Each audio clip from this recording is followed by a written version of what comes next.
Speaking out about disabilities with Barbara Johnson. Insights from MIT staff. I'm Barbara Johnson, and I work in IS&T here at MIT. I'm in the organization, part of the organization that does IT support. So most people around MIT know that as the help desk. The hearing loss I have is called sensory neural hearing loss, and it's very common. And it progresses typically, as it did with me, and over time it got worse, slowly but surely. And about 5 years ago, I was at a point while I was working here at MIT where I was having enough difficulty that I really needed to see if there was any options in terms of assistance I could get, whether that would be hearing aids or other choices. And I was evaluated, and I was told I was a candidate for a cochlear implant. So that's what I decided to do. And a cochlear implant is highly sophisticated technology that is surgically implanted and has an external piece that you use to hear electronically. And it's for people for whom hearing aids don't provide any help. So that's what I did. One of the things when I start to talk to people about my own disability, the way I tend to start it is I usually tell a story about when that I became aware of it. And that was when I was in grade school. When I was in 4th grade, we had a hearing test, and the school nurse would gather groups of children in her office and administer a hearing test. And the way that was configured was, as I mentioned, a group, and each of the children would be asked to put on a big set of rubber earphones, and the nurse would have a device that would play sounds, and her instructions were, when you hear the sound, raise your hand. So what I would do up until this point is I would cheat. I would watch the other kids, and when they raised their hand, I would raise my hand. Well, as I mentioned, I was in 4th grade. I was finally realizing that's not why they were doing this exercise, and I stopped raising my hand. So that was my official diagnosis with hearing loss. I was hard of hearing, and I knew I had some hearing loss, but it was never openly addressed. My mom and my dad never talked about it. I didn't see any audiologist. I was trained from a young age through adulthood that there's nothing wrong with me. And I think maybe wrong is not a good word to use, but the fact that I did not have a disability. I remember when I was evaluated for my cochlear implant, I asked the surgeon, I had some hearing testing, and I asked the surgeon, am I deaf? And the surgeon said, yeah, absolutely. And I remembered feeling not upset, but just puzzled, like, oh, like how come I didn't know that? But it's been an interesting dilemma.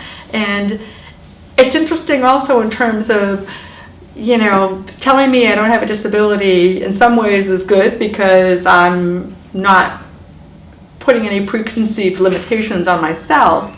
But at the same time, it's negative because I do have some limitations. And if I try to pretend I don't, it's just kind of a source of frustration, and I'll never be good enough.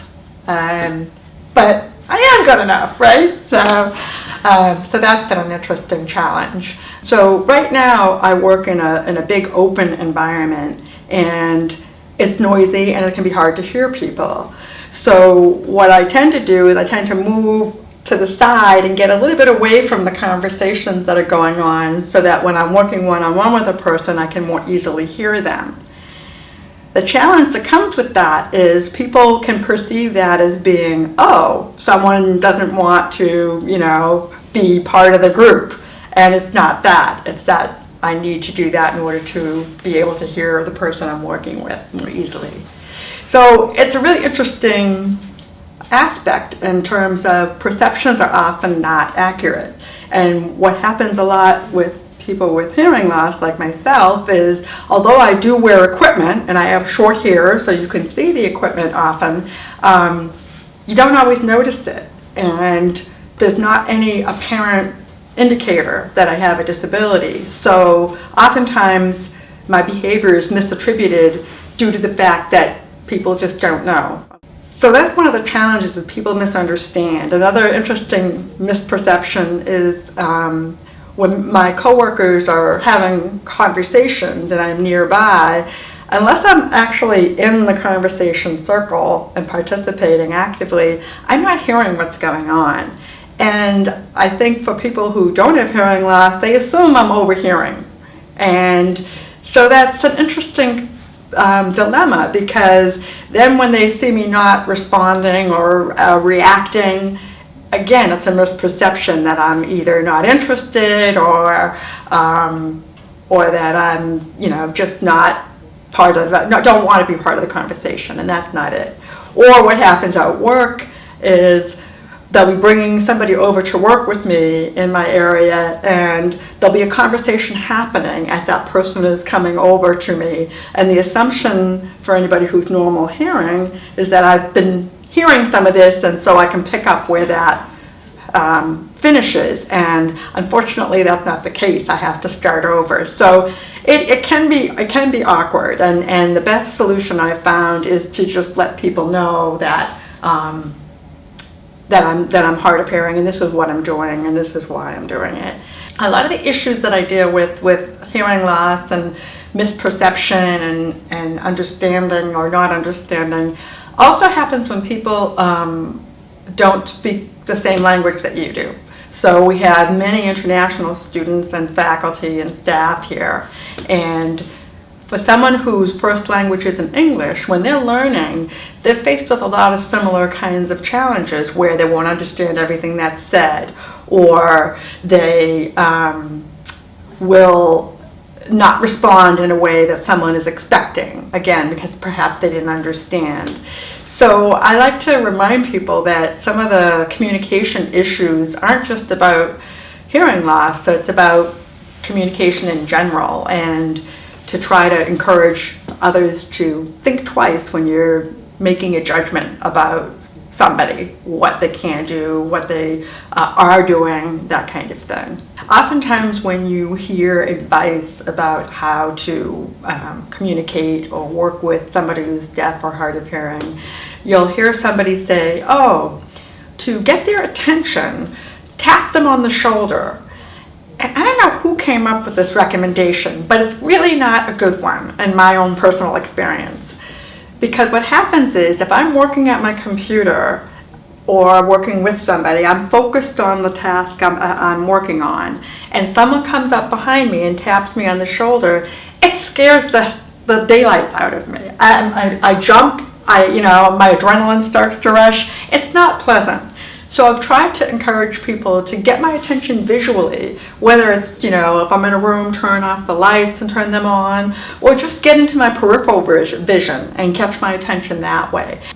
One of the things that I became really engaged in after I got my cochlear implant, or as I was going through that process, is becoming more aware of what assistive technologies I could use, and also ways to share that information with other people, because I know that many people have hearing loss and either they haven't done anything to address it, or it slowly creeps up on them and they don't really know that they have hearing loss until their spouse or significant other badgers them to the point where they go and they see an audiologist or something like that. There are many people who have hearing loss. The number is like 1 in 5 people have hearing loss. So I was sure that other people didn't know that there were things out there that might be helpful. And MIT does a good job of providing accommodations if you know what to ask for. But the challenge is, especially if you have an acquired disability, you don't know what to ask for. A lot of people just make do, they tough it out, or on the negative end of the spectrum, they retreat from participating, or they retire early, or other ways to sort of like cut down their engagement and interactions that are difficult for them. So I would love to see more people making use of assistive technology and having it be more ubiquitous and available and easy to find out about, so that everybody's participating the way they can be. So one of the things I've done in terms of building awareness is I've tried to, get in touch with groups at MIT who do events, for example, and talk about how to introduce things like live captioning. And we have done that for commencement and for some from large events. We're getting there. I still want to see captions on the video screen because that would make it even easier and more accessible for everyone. And I'm hopeful that one day that will happen. It's not easy to talk about what you need. It's not easy to ask for help. And the burden isn't always just on the person who has a challenge. It's a collaborative effort. Like communication is a two-way street. So I can do my part, but I also need the person I'm interacting with to do their part as well.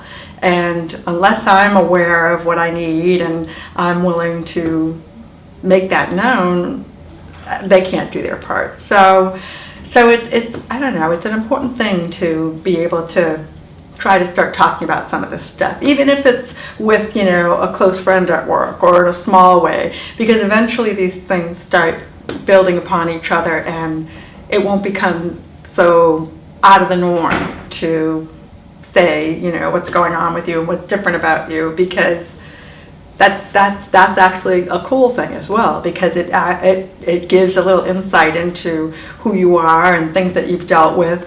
Also, I found for myself, my job has often been troubleshooting and IT related projects, but also some of my skills come from my having to figure things out as I go along with my own challenges and figuring out strategies and being an even better communicator than I would be because I have to think about it a lot. So some of the work that I go through because of my disability actually makes me a really good problem solver and a better communicator, which is a little bit counterintuitive. You would think, okay, if someone doesn't hear well, then their communication isn't as good.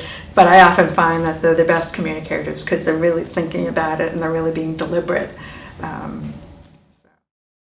Thank you for watching Speaking Out About Disabilities, brought to you by DSLX Life Learning and the Disability Employee Resource Group.